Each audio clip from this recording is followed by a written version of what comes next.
La historia de la política monetaria salvadoreña presentada en esta animación fue retomada de Thelma Elizabeth Castellón Ortega en la tesis Análisis económico-jurídico de la política monetaria en El Salvador entre 1979 y 1991 de la Universidad Dr. José Matías Delgado para optar al título de licenciatura en Ciencias Jurídicas en enero de 1992 en San Salvador, El Salvador.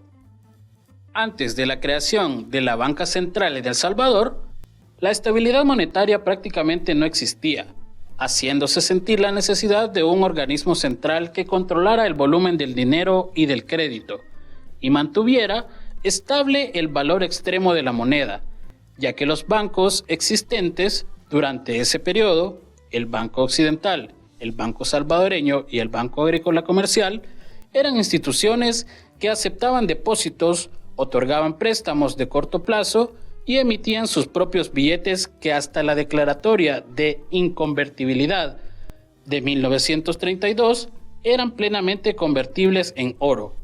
Los billetes de bancos de ese periodo eran los que llamamos dinero representativo, es decir, circulaban en presentación de oro. En ese momento, los bancos operaron dentro de las regulaciones establecidas por las sucesivas leyes monetarias y su funcionamiento estuvo ligado al ciclo del café. Por lo tanto, a las variaciones coyunturales de la economía internacional que imponían el ritmo de la actividad económica interna. El sistema financiero se reducía al sistema bancario, puesto que no existía otro tipo de instituciones financieras formales. En términos generales, este sistema de bancos comerciales funcionó como un sistema bancario libre, y dentro de las limitaciones y problemas circunstanciales que tuvo que enfrentar, funcionó bastante bien en tanto que llenaba las demandas de los usuarios, llegándose a promulgar en 1928 la Ley de Ahorro Voluntario, en la cual se autoriza a los bancos de depósito a establecer departamentos de ahorro. Luego, la crisis de 1929 condujo a una drástica caída en los precios internacionales del café. Esta afectó seriamente la economía salvadoreña, puesto que el 95% de las exportaciones correspondían a ese producto. Pero a pesar de ello, la situación de los bancos en términos de reservas y de la relación circulante, reservas en oro, podía considerarse satisfactoria. Sin embargo, al ser los banqueros sumamente conservadores, contrajeron la liquidez de la economía en un momento en el cual se necesitaba lo contrario, poniendo así en peligro el funcionamiento de toda la economía. Ante la situación, y siguiendo las teorías económicas de la época, surgieron una serie de propuestas encaminadas a solucionar la problemática bancaria, concluyendo que la más adecuada era la que exigía la fundación del Banco Central, siendo esto posible hasta el año 1934 con la colaboración del Banco de Inglaterra. Dentro de las recomendaciones para lograr los objetivos estuvo la adquisición de la mayoría de las acciones del Banco Agrícola Comercial por ser el banco más sólido en ese momento. El gobierno en turno, con la intención de poner en práctica las recomendaciones, solicitó los servicios de un experto al Banco de Inglaterra, quien envió al señor Frederick Joseph Powell acompañado del señor Victor Gordon Richdell. Ellos concluyeron que la estructura bancaria de El Salvador debería ser organizada sobre la base de una banca central, concebida dentro del sistema tradicionalista, encargado de mantener y resguardar la moneda y el crédito nacional, teniendo a la vez el poder exclusivo de emitir billetes. El Banco Central de Reserva fue acreditado para controlar el volumen del crédito y la demanda del medio circulante, esto con el fin de asegurar el valor externo del colón. También se definió la necesidad de independizar al Banco Central de Reserva con respecto al gobierno, en un presupuesto nacional en equilibrio y la prohibición de conceder adelantos al gobierno, excepto los estrictamente necesarios para cubrir insuficiencias transitorias. En resumen, el plan organizativo de la Banca Central contenía las siguientes recomendaciones. El banco debería tener un alto grado de liquidez para poder llevar a plenitud sus funciones. Su capital debería de encontrarse en manos del público y de los bancos. La junta directiva debería estar representada por los diferentes sectores influyentes de la economía del país, y los fondos del gobierno y de todas sus dependencias deberían depositarse en el nuevo banco. En 1935 se creó el Banco Hipotecario como sociedad anónima, con participación de la Asociación Cafetalera de El Salvador, la Asociación de Ganaderos y accionistas particulares. El 19 de junio de 1938 se emiten los decretos legislativos número 64 y 65, mediante los cuales se declaran las leyes de fundación y los estatutos del Banco Central de Reserva. En 1942 se creó el sistema del crédito rural, con una red de cajas de crédito privadas y una central cooperativa semipública. En los primeros 17 años de su funcionamiento, el Banco Central de Reserva cumplió finalmente sus funciones esenciales y mantuvo la estabilidad interna y la paridad del colón.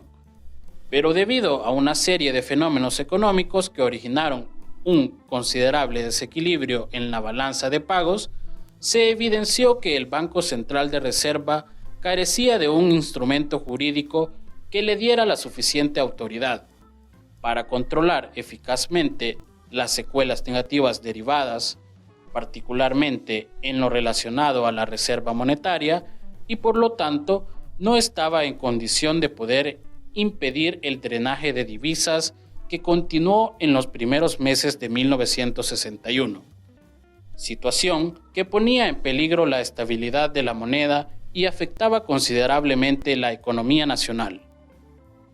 Para neutralizar las consecuencias de esa anómala situación, el Directorio Cívico-Militar adoptó la determinación de impedir la creciente fuga de divisas mediante la promulgación de la Ley de Reorganización de la Banca Central, transformando el 20 de abril de 1961 al Banco Central de Reserva de una empresa privada a una institución del Estado de carácter público, de duración indefinida y con personería propia para ejercer derechos y contraer obligaciones.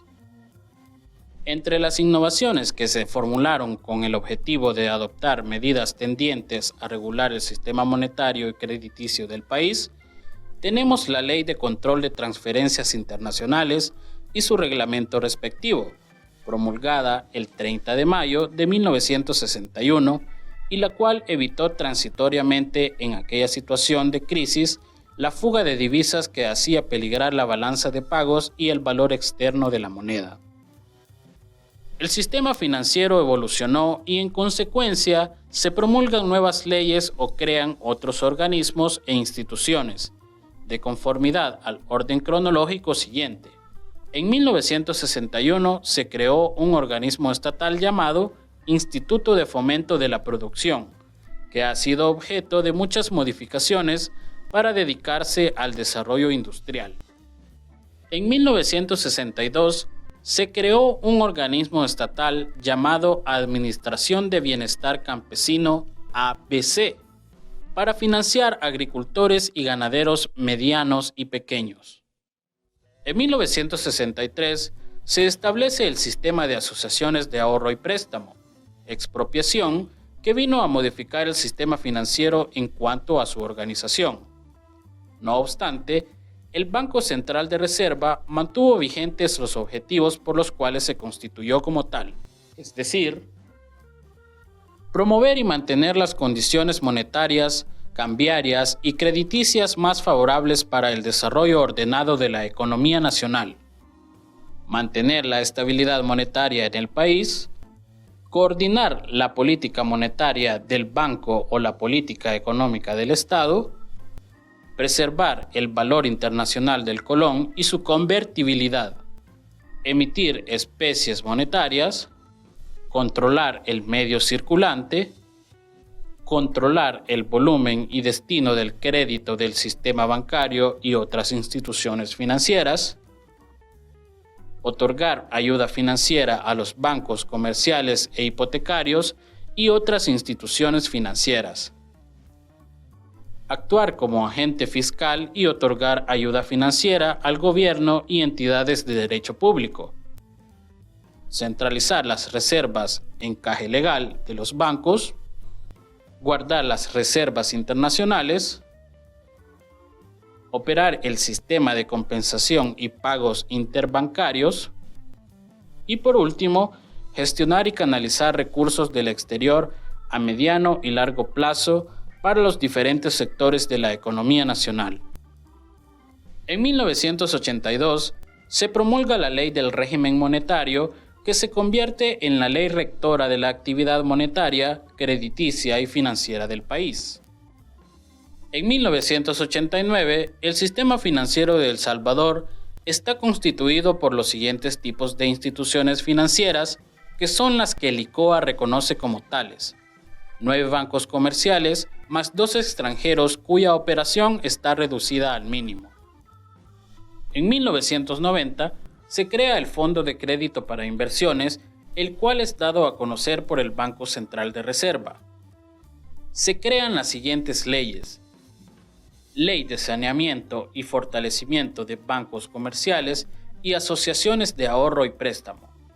Ley Orgánica de la Superintendencia del Sistema Financiero, la cual fiscalizará todas aquellas instituciones del sistema financiero que son o serán objeto de la privatización.